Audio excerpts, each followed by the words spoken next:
I got my socks fitted, you know how I roll. This is how we roll. I got my shoes high and my jeans low. I got my socks fitted, you know how I roll. This is how we roll. Homicidal clothes cause I'm dressed to kill. Leave 6 bitches oohing cause I'm worth a mil. Flow is ill, spitting no vomit spill. Killing them softly but I ain't Lauren.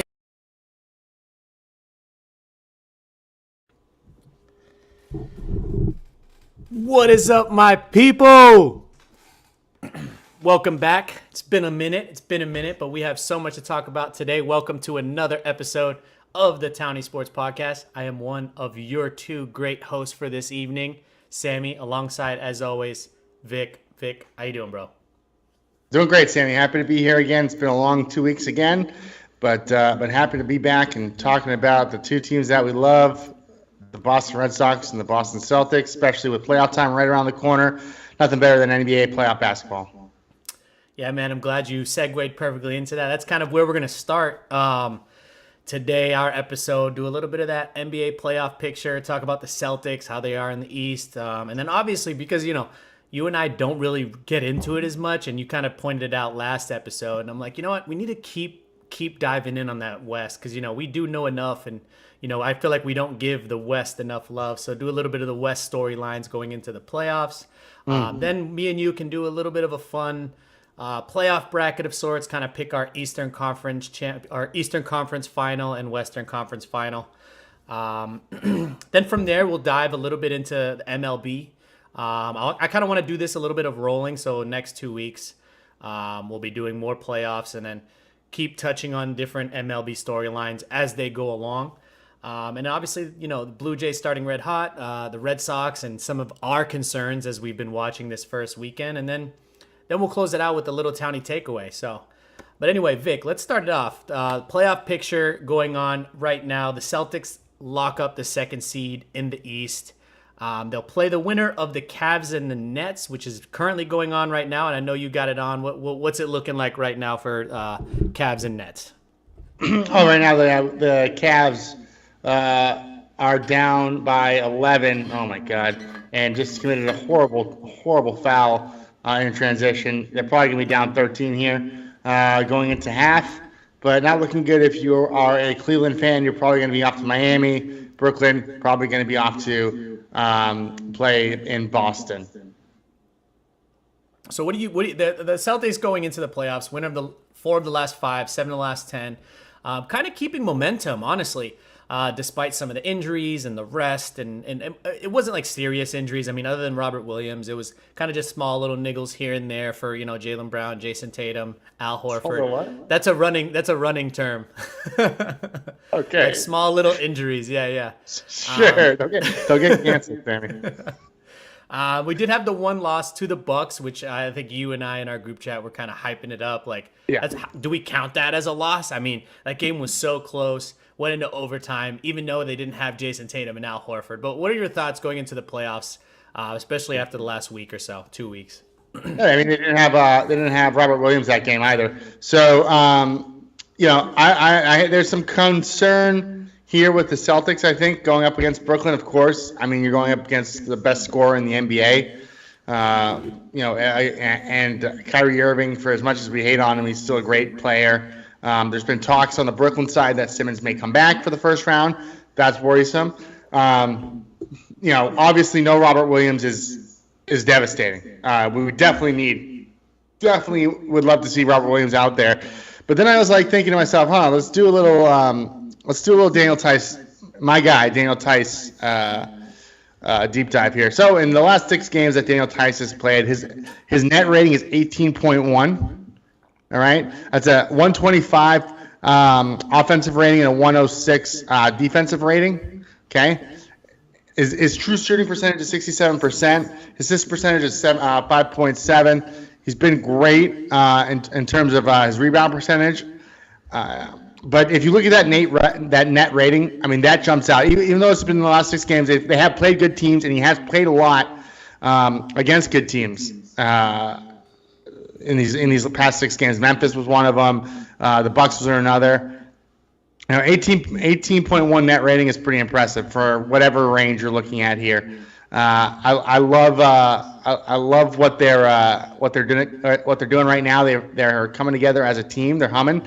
Sorry, I was getting a text message on my computer. I had to get rid of it. Okay. They're humming together as a team right now. Even without Robert Williams, they're still the best defense in the league. Right? Even without him, these past few games, they've been incredible. Like you said, they've gone toe to toe with people like the Memphis Grizzlies, with the Milwaukee Bucks. I think with Robert Williams, we are going to be matching up very well with the Milwaukee Bucks. But let's focus on our first round opponent here, the Brooklyn Nets.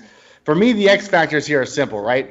It's how many points can the Brooklyn Nets score? Okay, you give our boy Kevin Durant 35, like we were saying earlier. You give Kyrie penciling in for 28. Where are those other 30 to 40 points going to be coming from here? They're going to lean heavily on Seth Curry. I think Seth Curry is definitely an X factor, and if Simmons comes back, his defense could put them over the top. And that's what I'm most worried about this Brooklyn series, is if Simmons comes back. I am still worried, of course, without Simmons, but I'm definitely a lot more worried with this team with Simmons. Yeah, I mean, I don't want to put a rain on anybody's parade, especially some of our Celtic fans listening in. I didn't notice. I looked this up today. Robert Williams this season is 7th in win shares at 9.9, which is actually higher than Jason Tatum's at 9.6. I think this was something you had kind of pointed out as well a little bit in the middle of the season. And it's crazy to think, because when you look at their usage percentages, his is only 11.5, and I think Jason Tatum's is a lot higher than that as far as usage percentage. So, yeah, to your point, Vic, like, losing Robert Williams, having his win shares be that high with only the usage, it just shows how important he is off the ball and in those live ball situations defensively. Right. And how he sets that offense up and how he helps that offense. So, yeah, Well, that's gonna suck. And definitely as a center, Sammy, you're going to see the usage go down no matter what. That's a very position-based stat. I mean, if you're a point guard, your usage is going to be a lot more higher than, and that's why what Nikola Jokic has done this season has been so impressive, right? His triple-double with that low usage percentage is an all-timer, really. And I don't want to spoil anything later, but that's why he's my MVP pick this year. But we'll get to that later. Now, I'm curious from your perspective. I know you watch the Celtics just as closely as I do. What scares you most? Are you most scared about Brooklyn beating us, or us beating ourselves versus Brooklyn in close games? Because remember, our close game record still is not great. Yeah, that's one thing that I looked at today as well. We have a terrible record in games under 3 points, or 3 points or under. We're like so far below 500 in those games. So yeah, that does concern me. We do have a pretty good record when we are winning by 10 points or more, despite what it was early in the season. So it's more like in the since probably January, we've really capitalized on games, winning games by more than 10 points.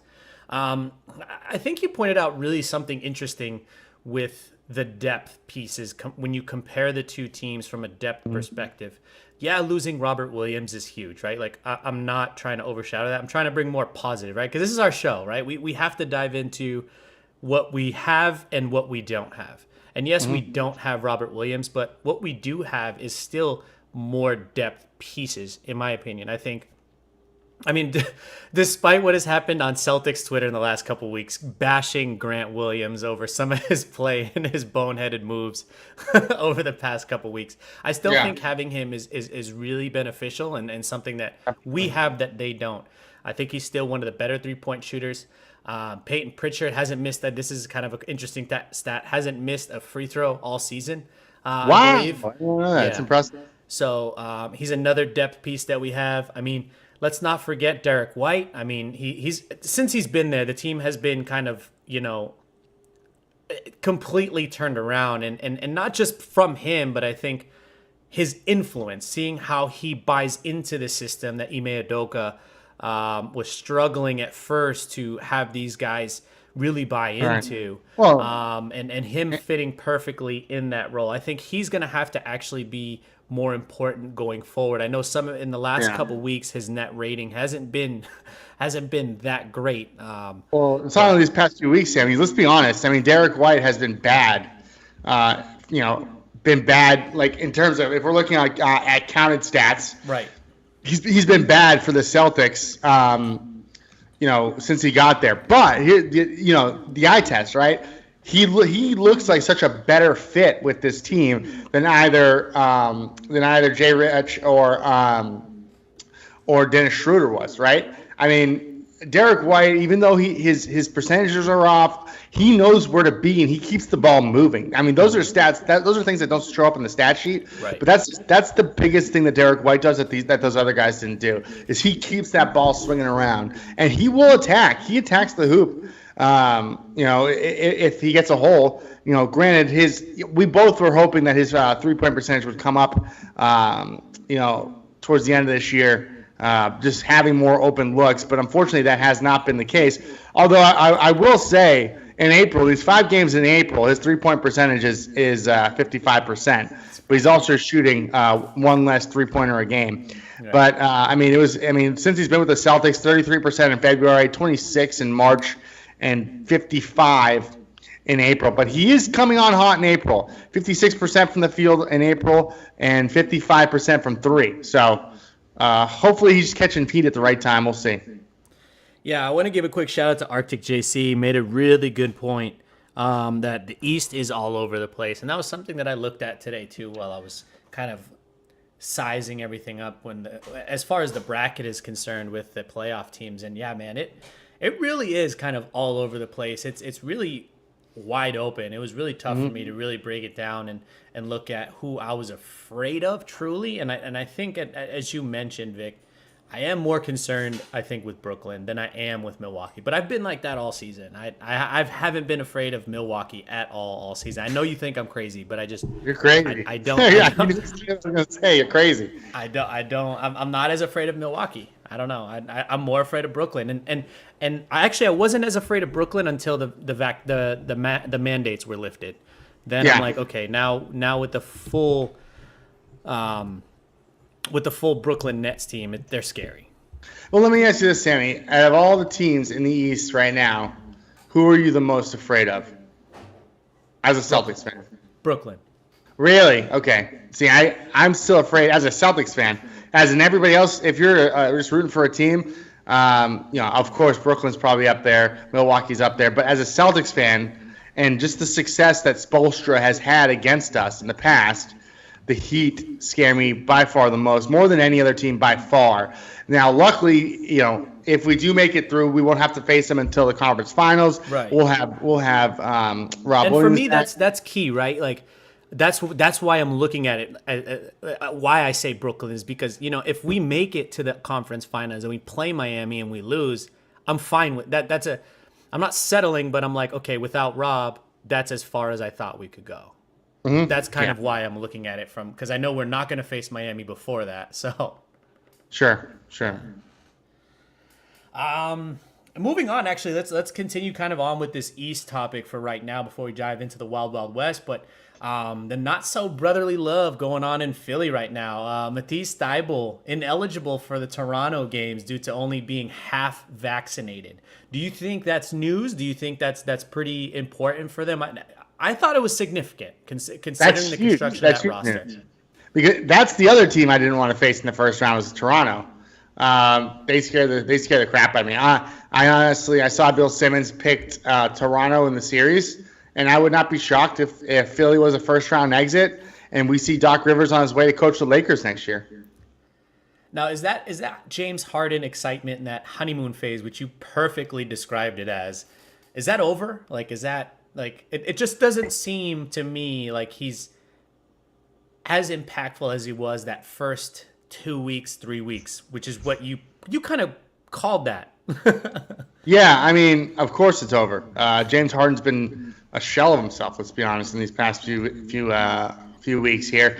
I don't think he can be counted on in a playoff series. And to be frank with you, Sammy, I do still think that when the historians look back at this season, they say, "Who won this trade?" I think it's probably one of the most even trades that we've seen happen in a long time. But here's the thing: is if you're Philly, you could have had C.J. McCollum, who's going on a tear right now. You could have had Domantas Sabonis, probably, right? He was there to be had. You could, I mean, there's so many other players that you could have had, but you waited and ended up with James Harden, who's only shooting whose field goal percentage is down to 40% with Philly. His 3-point percentage is down to 32%. He's only scoring 21 points per game. I mean, that's not what you paid for. These numbers aren't. I mean, granted, his assists and his rebound numbers are still great. So they're still up there. But you're right. It's not what you're paying for. But in terms of points, you're not getting the points that you would expect. The 24, 25 points that you're expecting from James Harden. I mean, Christ, in 2019, 2020, he averaged 35 points a game with Houston. 2020, 2021, he started sharing the ball with Kyrie and KD, and he's down to he's down to 25 points per game. But even this year, he's down to 21 points per game right now with Philly. And like I said, his rebounding numbers and assist numbers are staying consistent. But what's the difference between James Harden and Jaylen Brown right now, right? In terms of points, and at least you're getting defense from Brown, right? Right. You're not getting the playmaking, but at least you're getting the defense. So that's my thing. You definitely overpaid. You gave up Ben Simmons. You gave up you gave up all your depth, right? They gave up Steph Curry, Andre Drummond, right, who are key contributors right now for Brooklyn. So I mean, Philly really dug themselves into a hole right here, and I know that's Daryl's boy, and I love Daryl Morey as GM, but I think at least for this season they made the wrong call. I mean, I'll give you a second to see if you can look this up for me. I'm interested to see, because I think you had mentioned it as well. A really good point on that trade is essentially what Philly was trying to do was upgrade Seth Curry. So do you have like a comparison of, since that trade, like their 3-point percentages? Was it significant? Yeah, let me pull it up real quick. Yeah, and some things to point out while you're looking that up.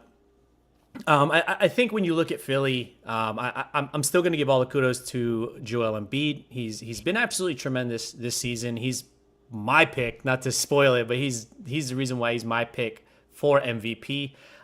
Despite the fact that they haven't been as dominant as advertised. And why I say that is they're 26-24 against teams 500 and above. However, they are 25-7 against teams below 500. I think that's second best in the East after Milwaukee. Yeah. I mean, against teams that are as good or all playoff teams, they haven't been that great. So just something to watch out for. So Harden's with Philly right now is averaging 37.7 minutes per game. Please keep in mind that Seth Curry is averaging almost 10 minutes less with 29.9 minutes per game.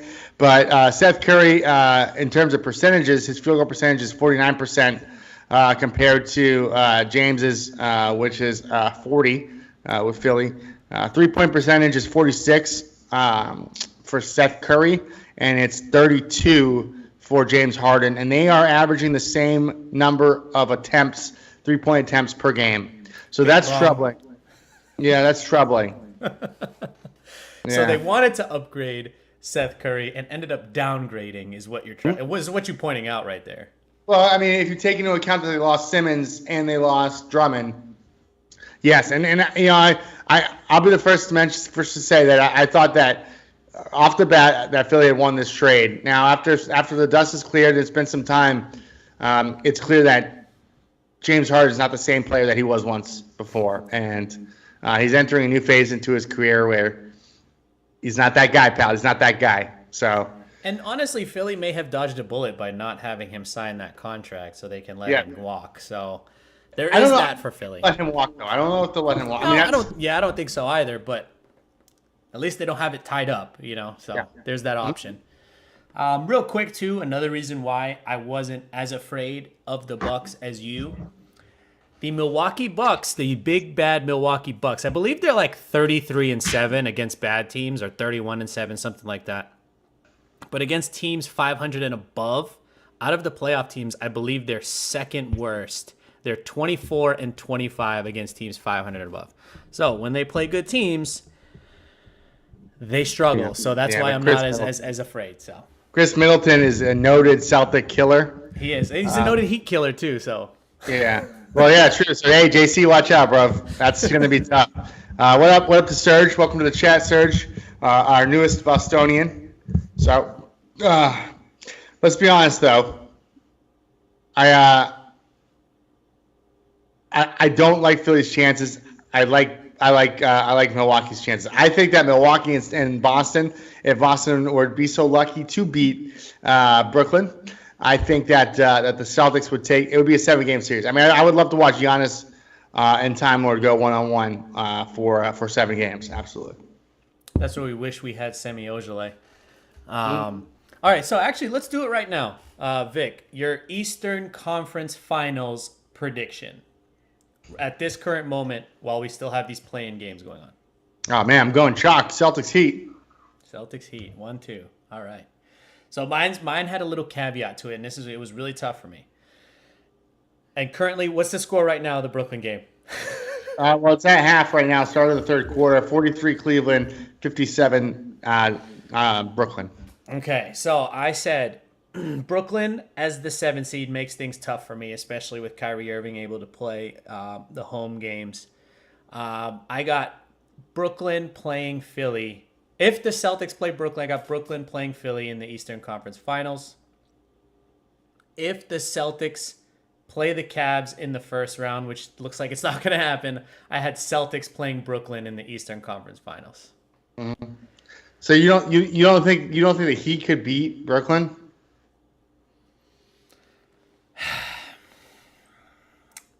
No. Oh, you're crazy. I don't know. I think any team. I think it's wide. I think any team could beat anybody. But There's a my reason this confidence team is more. there's a reason this team is the 8th seed, though, Sam. You have to realize that. I mean, I'm scared of them. They have potential, but there's a reason why they're the 8th seed. I think Kevin Durant's really good in the playoffs. Yeah, I think so too. But He's very good. But I mean, to add to your point, just like we go over the talk about James Harden in the playoffs, what's going to happen to Kyrie? Is he going to have a bad game and then fake a knee injury or get a knee injury, or who knows? We don't know. What we'll see from Kyrie Irving in the playoffs as well. absolutely. Especially being that guy. But all right, moving on to the Wild Wild West. We don't get enough love. Vic, I'll let you start it off on the West. So, some of your key storylines with the playoffs going into the playoffs. Oh, we're switching to the West now? Yeah. Unless you had any final thoughts on the East. Oh, there you go. Let's go. All right, so we're on the mat. We're on the West now, right? All right. So people listening on Spotify and iTunes, Vic just took off his Celtics jacket and is now wearing a Memphis Grizzlies Ja Morant jersey with his chest hairs all out. It's wonderful. So yeah, you like this? These are God's baby. All right. So anyway, my West team, of course, I love them. The Memphis Grizzlies. I love to watch them play. Probably the most fun team in the NBA, in my opinion. Right. So nobody saw this coming. Nobody saw this ascension of Ja Morant, even though he has been out, but he is back. But they are my favorites to make the Western Conference Finals. I'm going chalk again here, and I know I'm bearing the lead here, but I'm going chalk again, and I like Phoenix versus. Well, hold on. Let me walk that back because I really do like Memphis, but I feel like this might be the year where Memphis. Before you give the finals, you have any like thoughts on kind of the storylines going in, things on different teams? Oh, yeah, I mean, anything? so you got the MVP in Nikola Jokic on one side, the reigning MVP, right?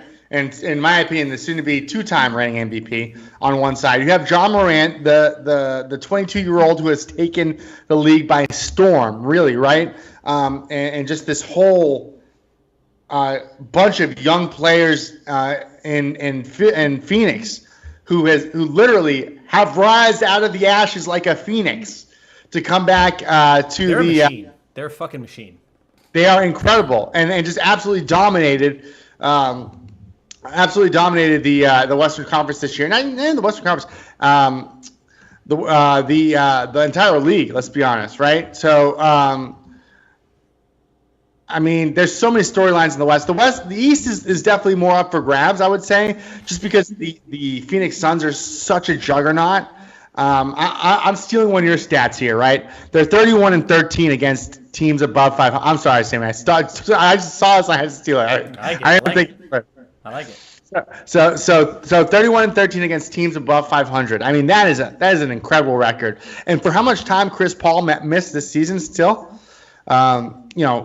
it's very impressive. But you also have the Dallas Mavericks with Luka Doncic being out, which is unfortunate.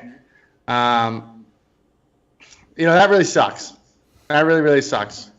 And I think that might be the single worst thing to happen in the playoffs this year so far. Honestly, dude. Because they were cooking, right? They were doing well. And I love to see that because I like the ownership there. I like Luka.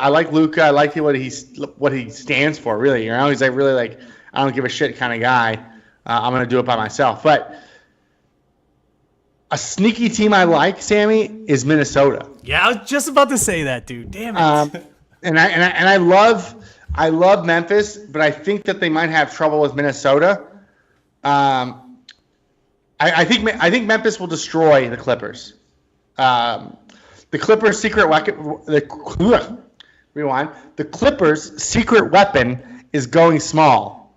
The one thing the Memphis Grizzlies do best is go small. Yeah. Okay. Put Jaren Jackson at the 5. They'll have Dylan Brooks in there. They'll be fine. Minnesota could give them trouble, with spacing wise, having Cat at the perimeter, pulling Jaren Jackson out of that middle there, where he does all his damage. It basically is Jaren Jackson's about basically a upgraded version of Rob Williams if Rob Williams could shoot threes, right? Right. So Memphis and Denver also scares me on that side of the bracket, only because I heard rumblings that there's a possibility Jamal Murray might be coming back. So, did I go through everybody there? New Orleans. Why isn't Zion coming back? I mean, how awesome would it have been for Zion to have come back and they win the 7 or 8, they win the 8 seed. I'm sorry, take on Phoenix. And you have C.J. McCollum, you have Zion Williamson, you have Brandon Ingram taking on this juggernaut that is the Phoenix Suns. It's a real bummer, but it is what it is. I'll let you talk. I could talk Western Conference all day. There's just just to add on to add a couple notes on what you mentioned. Luka was in a walking boot. I think a few days ago or yesterday. MRI confirmed it was a calf strain. And some brutal notes. Since the end of February, Dallas has improved its offensive rating to 117, which puts them at 9th in that span. And I think before that they were like 112, which was I think they were 15th or 16th. So quite impressive that after that trade they were able to move the ball a lot better, score more points, just be a better basketball team and getting players that kind of fit around Luka rather than the injured. Often injured unicorn. But I think it's unfortunate when you look in the other side of who they have to play. I mean, let's say Luka plays. Utah has improved its defensive rating to 8th during that same time frame. So pretty even matched. I think that's, when you had mentioned it, that's kind of a really, really close matchup. I think that's going to be a very, very interesting matchup. I mean, I like all the matchups in the West, honestly. Yeah, me too, Sammy, and it's gonna be appointment viewing. One of my best memories last year. I just to always bring it back to basketball, right? So I was in Puerto Rico for the NBA Finals, and I watched every single Phoenix Milwaukee game. In the condo where we were staying in Puerto Rico, and it was probably like one of the best memories of my life. Sitting there with my brother-in-law, just watching freaking Phoenix take down Giannis, and then Giannis come right back and hit him right back. And then that last game, I mean, that was such a great final. Honestly, I wouldn't be upset if there was a rematch. You know, I love Boston, and I would love to, but I wouldn't mind a rematch either. And I just love the parity that we have in basketball now, right? I mean, it used to be for such a long time that it was that same team over and over and over again.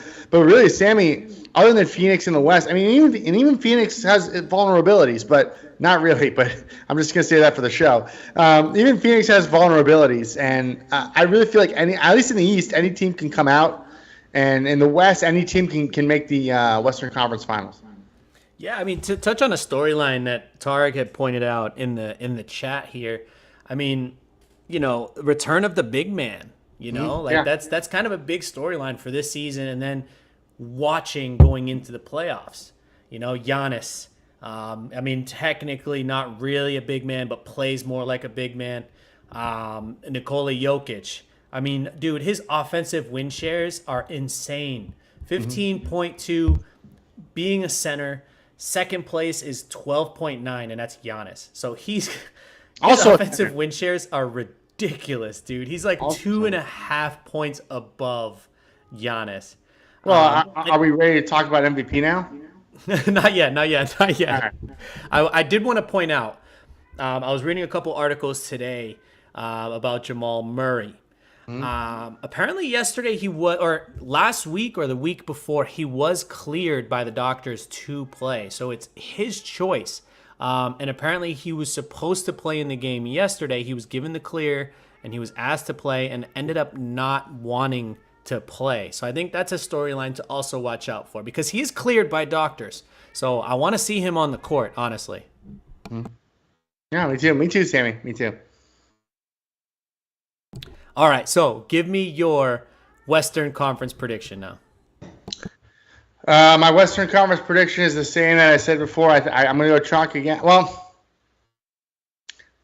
okay, I like Phoenix. Definitely there. My caveat here with the other side of the bracket is that Jamal Murray does not come back, or if he does come back, he does not look good. If that's the case, I like Memphis. I still like Memphis. Minnesota could also make it, but for the sake of the podcast, I'm going to go chalk again, Phoenix, Memphis. I got Suns, Warriors. Okay, that's good too. I like that too. Yeah. Not the Warriors. Chalk, but I like the Warriors. Yeah, like I was saying, the Warriors have just become boring, right? As Bruce Brown knocks down a three to put Brooklyn up 72-50 with 7:41 left in the third. But that's not a bad pick, Sammy. Golden State there. They're the tested team, right? They're the boring team that nobody wants to talk about, but they're the tested team that's been there. If it does come to Memphis versus Golden State has the horses. They've been there before. It's a good pick.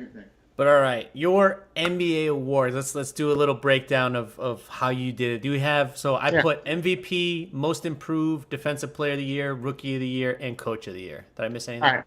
Yeah. So for my MVP, oh shit. Oh, my bad. I think I accidentally hit something. Here, hold on, Sammy. I'm gonna try and fix it on my end. Here. All right. I think It's gone. We can still hear you though. All right, I just fixed it. So my MVP is none other than the one, the only Nikola Jokic, baby. Yes, let's go. This is amazing content. I love it. You make this show better. I swear to God. You like that? I mean, you like that? I mean, let's be honest. TK, you said it best in the chat, dude. Nikola Jokic is putting up absolutely all-time numbers here. We were talking about usage earlier, Sammy. His usage rate is 18th in the league, my man. Okay, and he is averaging more assists per game than I got advanced stats up. Most point guards. The most, yes, absolutely the most point guards. Now, I'm not going to show the Batwing yet, TK. That's for another show. That's for our OnlyFans. You can subscribe to Tiny Sports OnlyFans if you want to see the Batwing and know what it is. But if we're looking at assists per game, right? So I have my list up, and of course you got all the point guards there. Then you have Nikola Jokic at eighth in the league in assists per game, right? Let's take a look at rebounds. Where's he at in rebounds? So you want to pull up rebounds? He's second in the league in rebounds. Say it's got to be top 3. Not only that, he's also not bad defensive center as well. He puts up points for his team. Denver would not be anywhere near. Denver is, in my opinion, a worse team than the Orlando Magic if they don't have Nikola Jokic on this team right now. They're no way they're a playoff team. I don't know, Sammy. I don't know how you can make a case now. Okay, I shouldn't say that, but for me, there's no other pick than Nikola Jokic. Even though Embiid had the better start to the season, I think James Harden lost Embiid the MVP this year. I picked Joel Embiid for the opposite reasons because I knew you were going to pick Jokic, even though I do think Jokic deserves it, and especially with the stat lines he's putting up.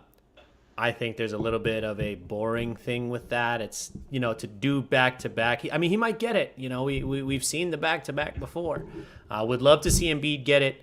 I've been a big critic of Joel Embiid, waiting for this moment, and this is the season where he kind of showed us all. And yeah, to your point, since February, his numbers have still been good, but yeah, James Harden took a lot of that away from him, and that might have cost him the MVP. But I'm still picking Joel Embiid for my MVP choice.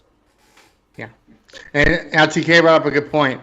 First back-to-back MVP since Nash. I think we've had back-to-back MVP since that, but I believe LeBron James won back-to-back. If I'm not mistaken. So. All right. What about most improved player? Who you got? Most improved player for me. So let me ask you this: am I allowed to pick a second-year player as the most improved player? Yeah. Okay, so then for me, it's a no-brainer. It's Tyrese Maxey of the Philadelphia 76ers. I love Maxey's game. He's truly been the point guard as a second-year guy. For the Philadelphia 76ers ever since Ben Simmons decided not to come back. 100% Tyrese Maxey for me. How about yourself? John Morant.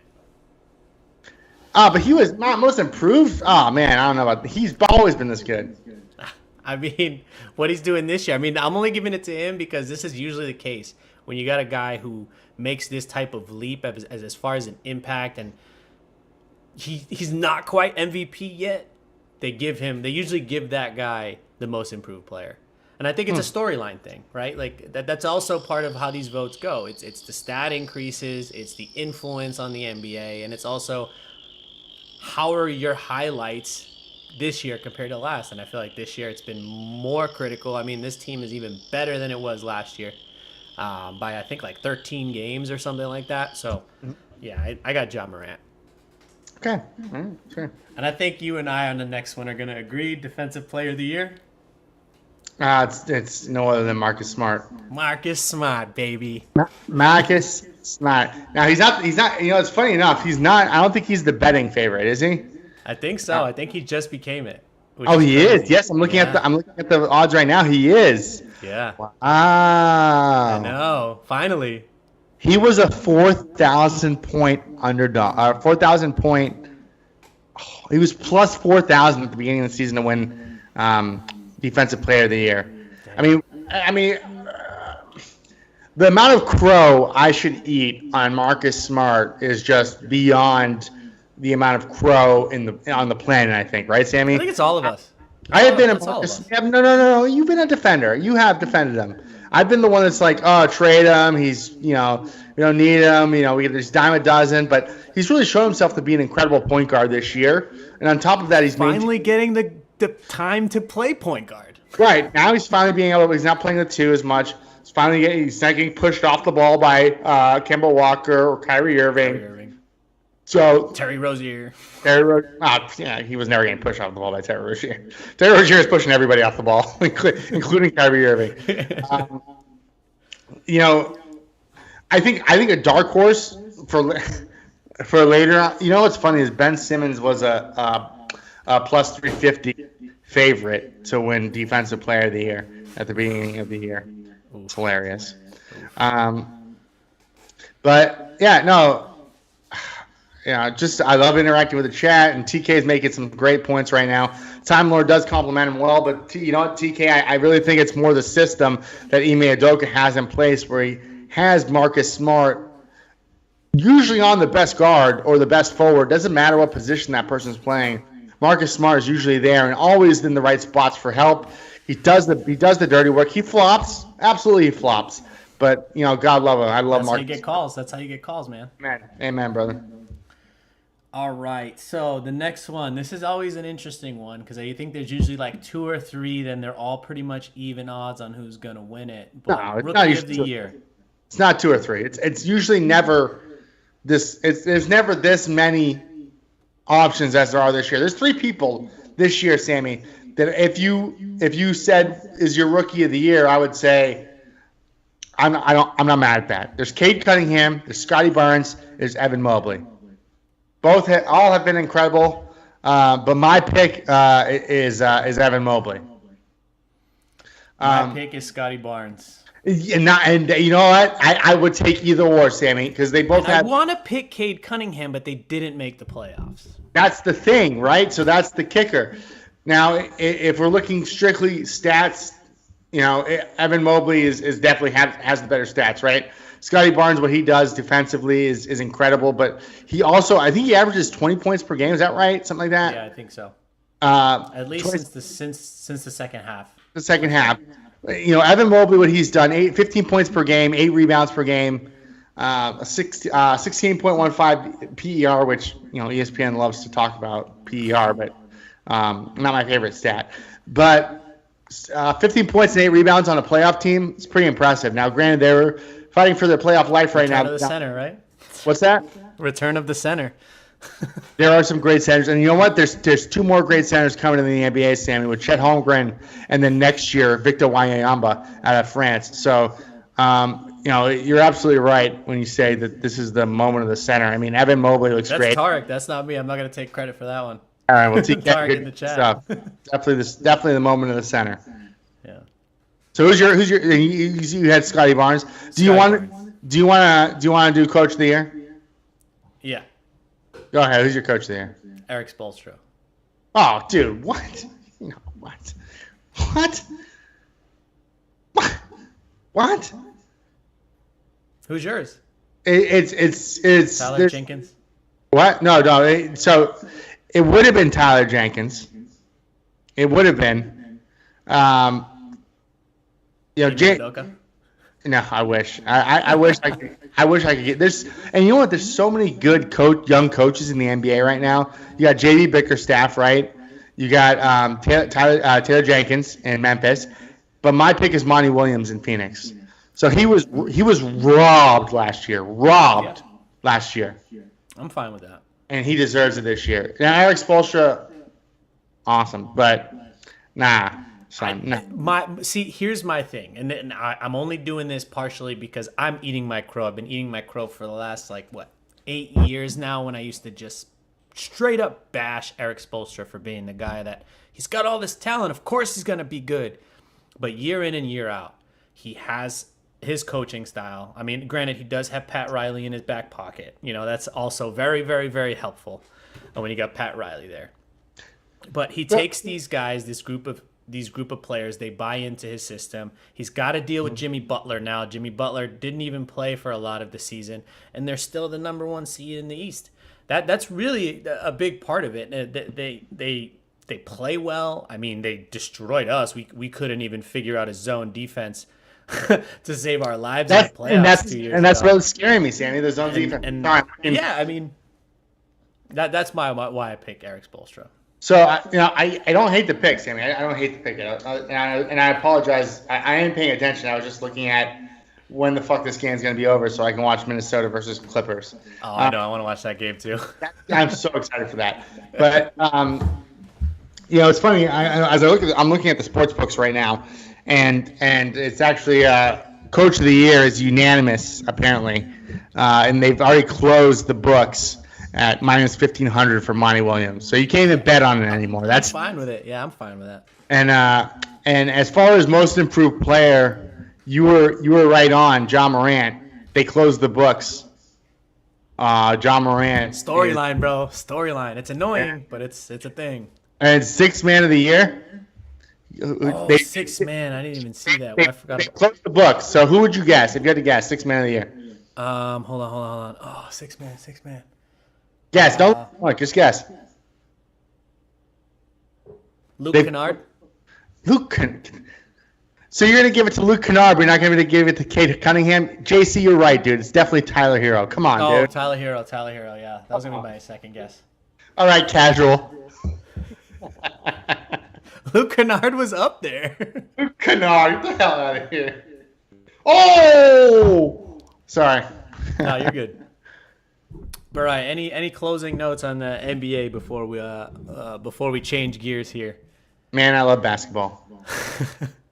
And we're gonna just let everybody know we'll be doing some more NBA takes in a couple weeks as the playoffs get kind of more in gear, ramped up. So this was kind of our little brief breakdown, storylines to keep an eye on. But yeah, I can't wait for the freaking playoffs to start this weekend. I mean, technically it's already starting, but I mean, this weekend's gonna be really good. Well, hey, where are you watching Game 1, Sammy? I don't know. Your house? I don't know. You're more than welcome. All right, so pretty excited. MLB finally back. You and I got to watch with our boy Tarek. We got to watch opening day together, not live. We recorded it. We shut off all of our communications all day Friday. Didn't look at any Instagram posts, Facebook, ESPN apps, all that stuff. I couldn't even change my fantasy team. I don't even know if I started people on time because I was like, crap, I don't know. But yeah, we were able to watch first game, Red Sox Yankees in the Bronx. So we could talk about that first game, but I just kind of wanted to touch on it kind of as a series as a whole.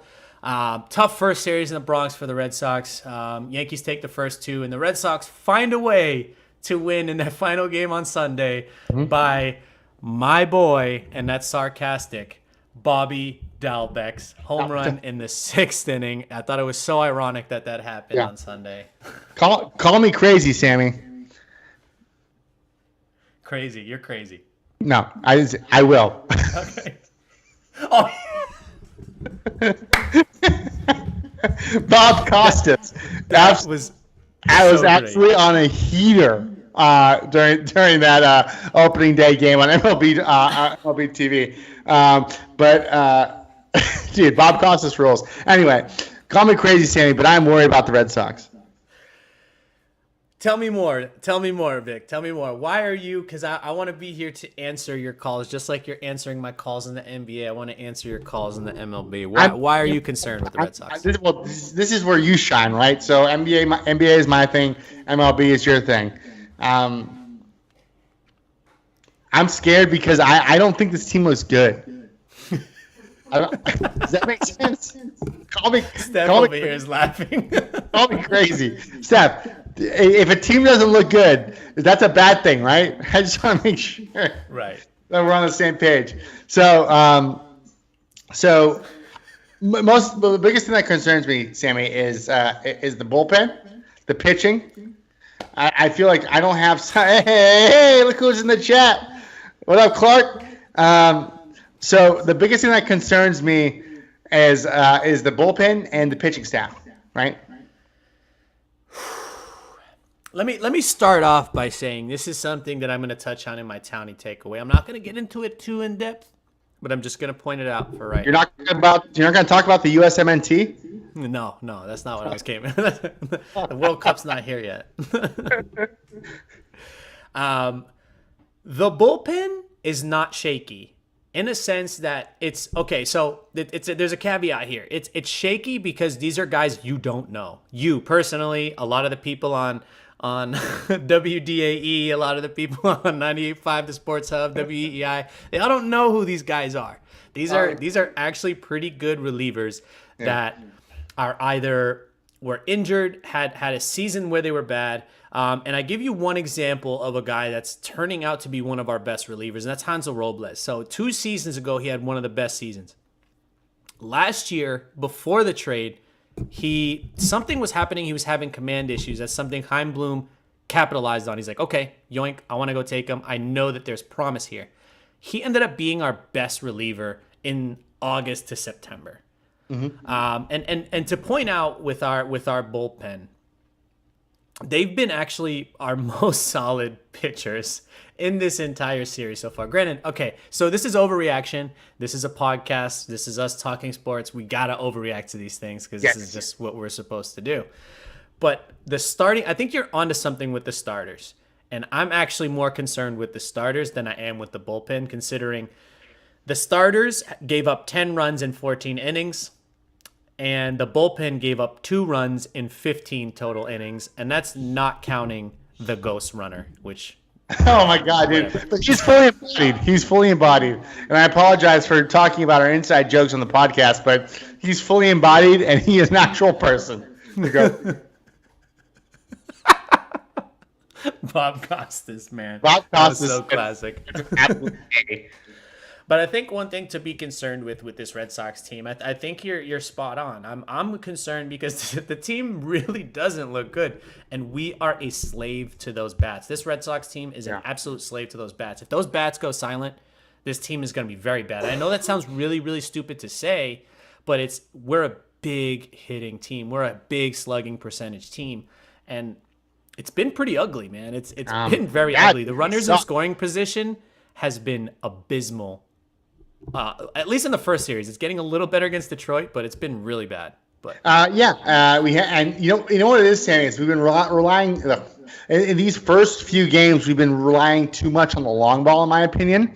We haven't been able to string together a consistent amount of hits to get runners on base and to score runs. And that's actually what we did today in Detroit, which is interesting. We got the win.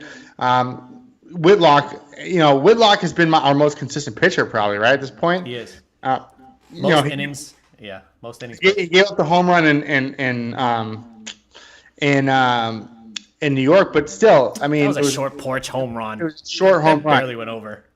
And did you know that home run wouldn't have gone out in any other ballpark? Yeah, but Clark, I know you're trolling, but you're absolutely right here. Are the Red Sox a good team? I mean, that's a great point. I don't know at this point. I don't think right now we're not a playoff team. The way we're playing baseball. Is this an 85-win team? I'm gonna say no. You're going the under. Mm-hmm. I'm gonna say this, and it's gonna pain me. And I know TK is gonna get really mad at me for even fueling your fire. This Chris Sale thing is actually starting to really piss me off. It's really starting to piss me off. Come back to the hill, baby. No, I'm not. We got our title. I'm not regretting it, but it's actually really pissing me off. Give me Michael Kopech and Jan Moncada any day. No, because we got a title. I'll take that ring. You're a big Anthony Davis fan too, right? And yes, Clark, just to mention, before I start posting again about the Red Sox being good again, I need to see a little bit more. I'm very concerned. I am concerned, though. Can we talk a little bit about? And I know, I'm sorry, Sammy. I always do this. I always mess up your outline. But can we talk a little bit about PitchCom? Oh yeah, go ahead, hit it. So the MLB introduced what's called PitchCon, a new technology that catchers actually use, and this is gonna sound really nerdy, but it's basically a tablet that the catcher wears on his wrist, and he gets to basically pick the pictures from his wrist. It communicates with the pitcher, and is actually, in my opinion, speeding up games. Yep. What are your thoughts? Yeah, no, I actually really like it, and I'm actually I was really surprised that I think they said something like a good majority of pitchers are saying yes to using it, which is a Right. really, really good sign considering baseball is one of those sports where these guys are so superstitious. They don't want to change anything that they're Right. doing. Well, I like it. and as far as time saving, what I mean by that is typically what happens when a batter comes to the batter's box is that the batter steps in the batter's box, gets into position, and then the catcher will throw down the signs to the pitcher saying which pitch to throw. Now the catcher is able to communicate what pitch to throw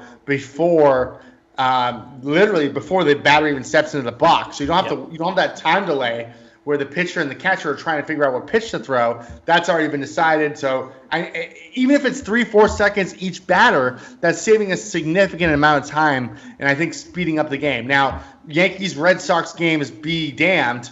Most of the other games that I've seen have been moving pretty smoothly. I mean, even these past few Detroit series. Why the hell are those games always 4 hours long, man? It just is what it is, man. It's why do birds fly? Why is the sky blue? Those are just questions that are just universe questions, But Because wasn't the game yesterday against Detroit like 3 hours or 2.5 hours? oh yeah, it was short, a nice short game, dude. And granted, we got the loss, but it was a good short game, and I loved it. I loved every minute of it. And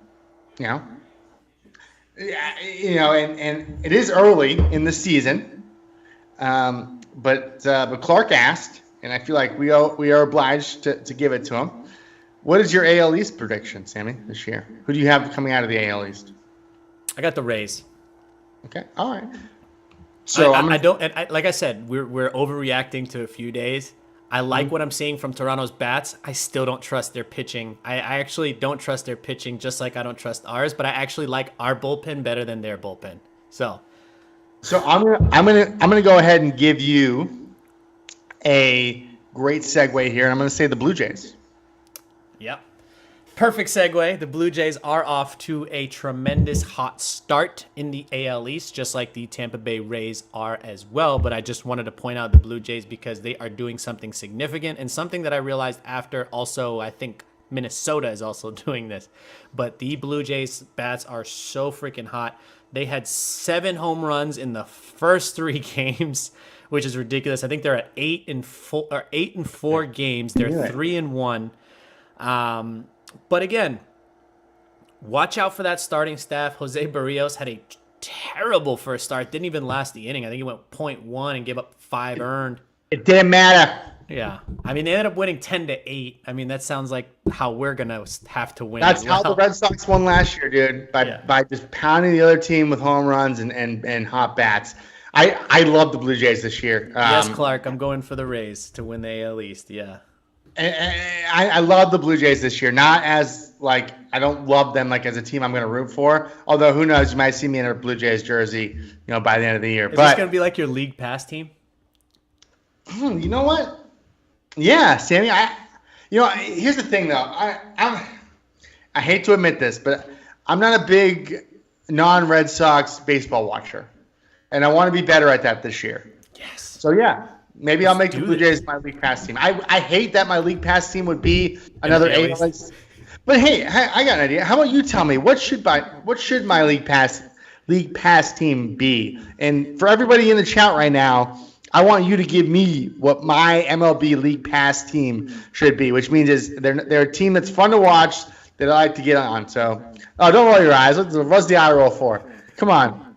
I want to.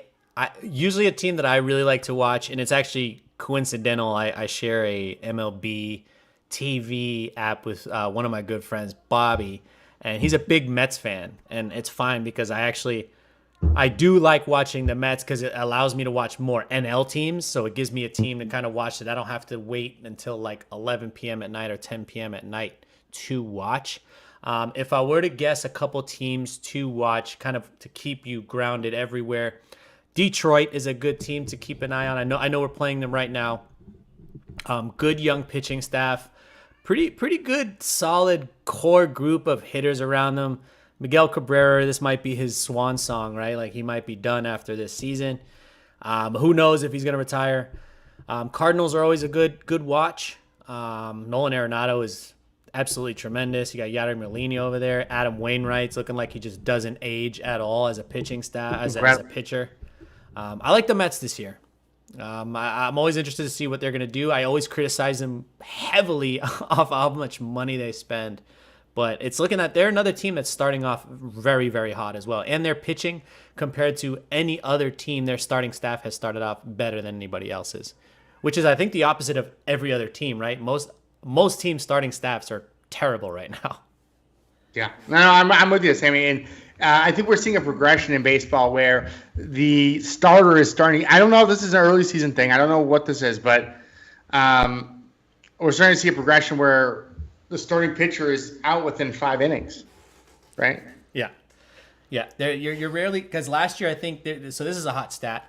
I think last year only between 2 and 4 pitchers or pitched more than 200 innings, which is unheard of anymore. Like people don't pitch more than like 170 innings anymore. So, and we come from a generation, in that early 2000s where you had 3 or 4 guys that would go 180 innings, and if they didn't, then you're toast, right? I mean, Nolan Ryan would be going 9 innings in a game, Yeah. Nobody goes longer than like 7 anymore, and it's really frustrating. A complete game is unheard of nowadays. Yeah. You're looking at players, and to kind of bring it back to the Red Sox, you're looking at us in a situation where we're really lucky we have Garrett Whitlock. Like, that guy is one of the that's the most valuable position, I think, in baseball, is a long reliever. Because you got a guy that can come in on the first day of the series, come in 3 days later and pitch 3 innings in both, keep you in a game, and potentially win you a game. But he's playing twice in a span of 5 days. Whereas if you set him as a starter, you're only getting him once. That's interesting. That's an interesting thing to look at, Sammy, this season, is to see how valuable the long reliever actually becomes, or is this just a blip on the radar? I love it. Yeah. Okay, so a couple takeaways and notes from the first weekend in baseball, if anybody wants to chime in. And yeah, Clark's mentioning I love the misery. Yeah, I guess I do, man. Mets and Red Sox, right? That's a ton of misery there. But hey, misery loves company, but at the same time, an enemy of my enemy is my friend. So yes, screw the Yankees. Yankees suck. But my takeaways from the weekend, just to point out to people, only 7 teams currently have a team ERA below 3. So, of course, this is expected to normalize, but just to point out the high batting, the high point outputs, the higher ERAs, 13 teams have a total team ERA above 4. So I'm not sure if this is a common theme, but I think it is. It's pretty common to see pitchers start off a little bit slower, kind of get things warmed up a little bit. It's a little easier to come in and start swinging. So we'll see how those pitchers kind of come back and normalize and all that. But yeah, just a couple of things to point out over the weekend. But anything else you want to talk about with the MLB, Vic? The Cleveland Cavaliers have just narrowed the lead from to 87-80. Brooklyn leads with 9:19 left in the game. Darius Garland is on 1. Sorry, I got excited. Let's do it. We need it. I got excited. But no, Sammy, I have nothing else on the MLB. I like. Sorry. No, you're good. You're the one that told me to watch the game, so give out live updates. No, I love it. We need that. We need this. Yes. So hold on. Marketing in, not fouled. Marketing. Second tip doesn't go. Third tip doesn't go. Brooklyn's ball, 87-80, 9:01 left in the game. I mean, what else is there to say about the MLB other than I love the Red Sox and I can't wait till they're good again? I think an interesting note to people keep an eye on is the Angels. Are they going to be good? Are they really going to finally jump over that ledge? Because they have 2 of the top 2 players in the world. Leave it to you to cue me up for some sort of mini rant here.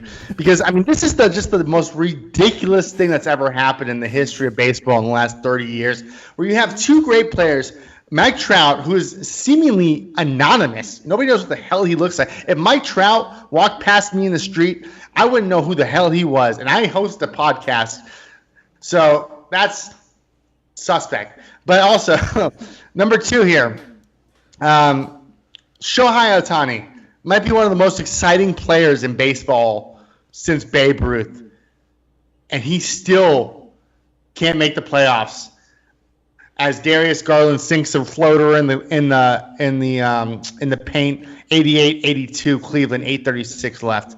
But it just goes to show you, like, baseball really is more of like a gel and fit and a team kind of game than any other game out there, right? I think it's pretty funny that I was playing the show the other day and I have Mike Trout on my team. And Steph heard it and she goes, "Oh, Mike Trout, isn't he supposed to be like the best player in baseball according to you?" And I was like, "Well, yeah, he's probably one of the best players ever to play." But then I think she had asked me who. She was like, "Does Derek Jeter still play baseball?" And I was like, "No, he doesn't."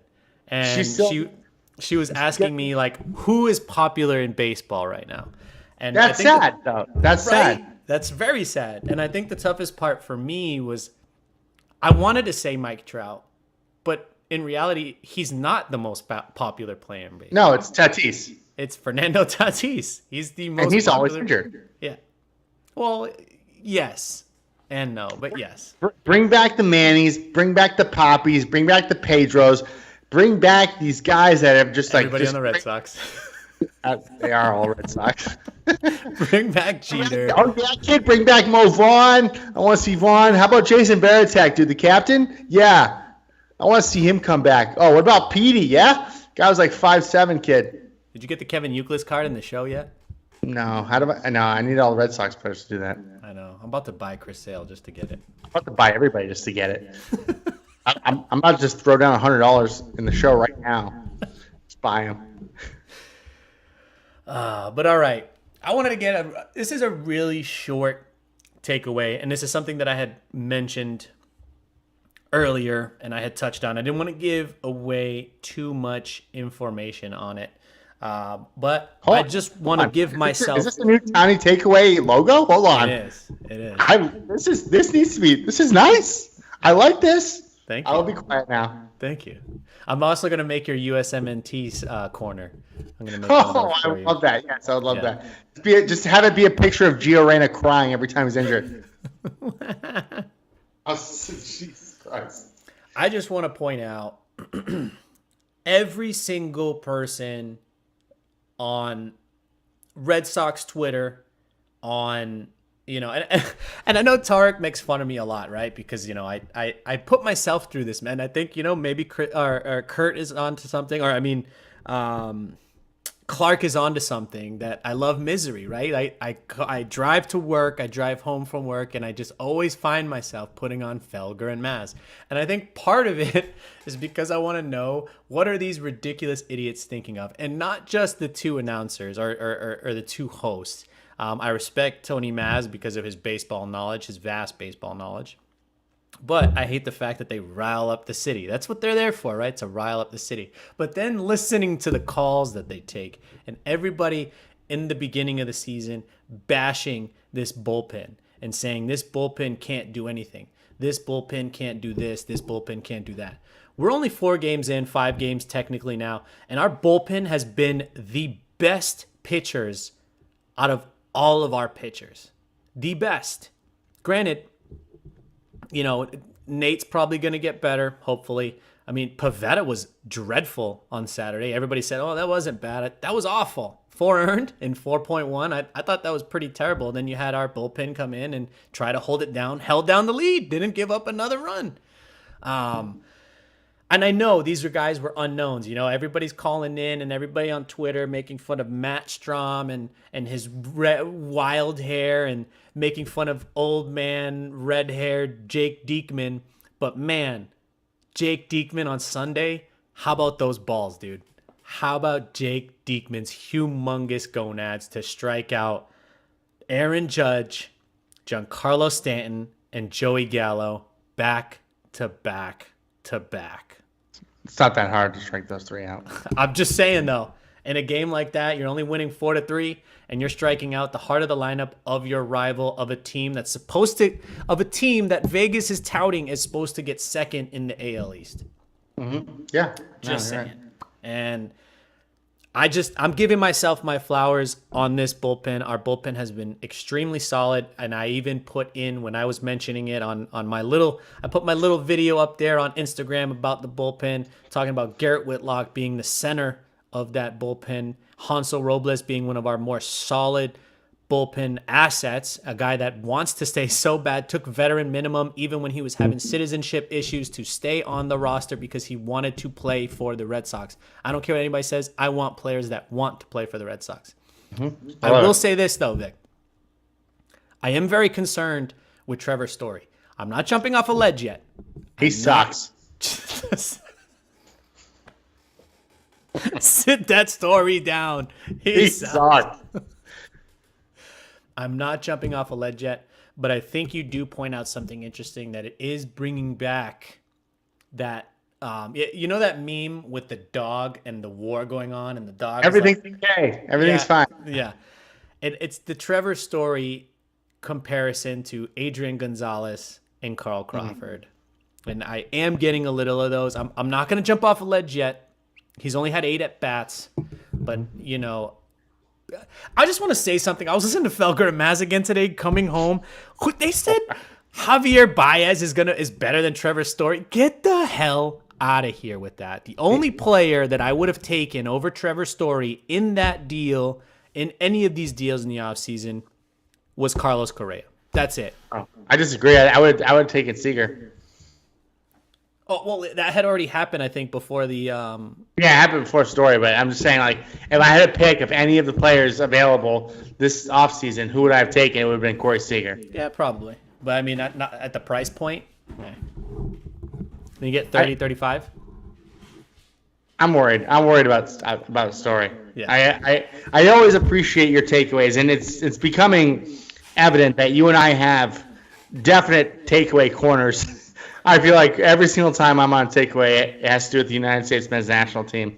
And mine is always about the Red Sox. Always about the Red Sox. But you know what? I learned so much from when you talk about the Red Sox. Like, I had no idea about the Hansel Robles thing. Well, you did tell me. You were the one that told me about it. But yes. I had no idea about that. I had, I knew about the Story thing because he sucks. I definitely have Carl Crawford vibes, Sammy. I'm worried about Story, but I don't want to keep us any longer. I could talk about how worried I am about Boston teams this entire. I'm worried what we're going to do against Brooklyn. But yeah, I will defer to you, Sammy. Great takeaway. Go Sox, even though you suck. All right, so before we close it out, Vic, anything you want to close off? Any takeaways or you have on your end real quick to button up things? Well, yeah. Let me give this play-by-play live. Look it in for the dunk. 91-97. Brooklyn leads with 5:35 left. After this show, tune in to TNT. Watch that game. Once again, just want to thank everybody in the chat. Clark, thank you for coming as always. We miss you. Hope to have you on sometime. Everybody go check out the House of Fandom. They do awesome shows. He did not tell me what they're doing this week. My guess is they're probably going to talk a lot about Moon Knight because that's an awesome show. Can we talk about Moon Knight? Huh? Can we talk about a little bit about Moon Knight? I haven't watched the second episode yet. Okay, so we'll wait for you. Yeah. But yeah, everybody check out House of Fandom if you like comics, sports, if you like comics, movies, all that type of fandom. Go check out the House of Fandom shows. Thank you again, everybody in the chat. And if you are listening on Spotify, iTunes, Podbean, all that good stuff, and you can't see our beautiful faces, please leave a comment, leave a review for us. We want to make this content as good for you as possible. There's a lot of work that we put in. So, any of your feedback is great. Make sure it's 4 stars, 5 stars. Make sure it's great, though. Give us the 5 stars, but then put in the review like, hey, man, maybe you can talk about this. And then we'll definitely do it the next time. But again, thank you, everybody, for tuning in to Townie Sports. Welcome all of you to our new home of sports. We're going to be giving you so much more great content every single week. We are live Go ahead, Vic. I think we should shout out our guy Arctic JC, who's always in the chat, and he also has a YouTube channel that y'all should check out. He does Pokemon draws, right, Sammy? He does. I follow him on Twitter. He's a great follow on Twitter. Arctic JC's our guy. He's always in here for us, so I think we owe him a shout out too. Yeah. Shout out to Arctic JC. Go check out if you guys like Pokemon card openings. He gets the craziest pulls every single episode that he's dropping, every video that he's dropping. I don't know how he has this luck. It's insane. But yes, go check out Arctic JC on his Twitter and his YouTube page. I'll put the links also in our content. But we are going to be live up until the NFL season every other Tuesday at 8 p.m. Eastern Standard Time. Seems to be a good time frame for you and I. So again, thank you for choosing us for your listening pleasure on all things sports. This show would not be possible without any of you fans. So again, thanks so much for listening. And remember, like the video, subscribe to the channel. Every one of your views, likes, and subscriptions help us with the YouTube algorithm to reach other potential viewers and grow our channel to newer and greater heights. And remember, if you are listening to us on Spotify, on iTunes, on Podbean, all the great podcast channels, please remember to leave us a 5-star review and also give us some comments on some content you would love us to talk about, because we would love to talk about more just for you, our fans. Like and subscribe. Tell your mom, tell your neighbor, tell your husband or wife, your aunt, your great aunt, tell the family member who kind of likes sports but really doesn't like sports, but you want him to learn more about sports because he says weird content at those family events. So yeah, send him to us and we'll help him out so that next time he's at the family event, he'll be able to talk a little bit more about sports. But lastly, don't forget to check out our Instagram page at Townie_sports and our TikTok page at Townie Sports Pod. We have a lot of great content there, especially we're going to definitely post a little bit more from this episode, especially with Vic's tremendous jersey swap. It was great. So once again, I am your host, Sammy, alongside the great Vic, and we are Townie Sports. See you guys in 2 weeks. Take care. Swag so mean, swag on 100. We keep it real, dog. Nah, we ain't never fronted. You know my whole cap G-clan stay blunted. My toes stay bruised, cause I'm running to the money. Swag so mean, swag on 100. We keep it real, dog. Nah, we ain't never fronted. You know my whole cap G-clan stay blunted. My toes stay bruised, cause I'm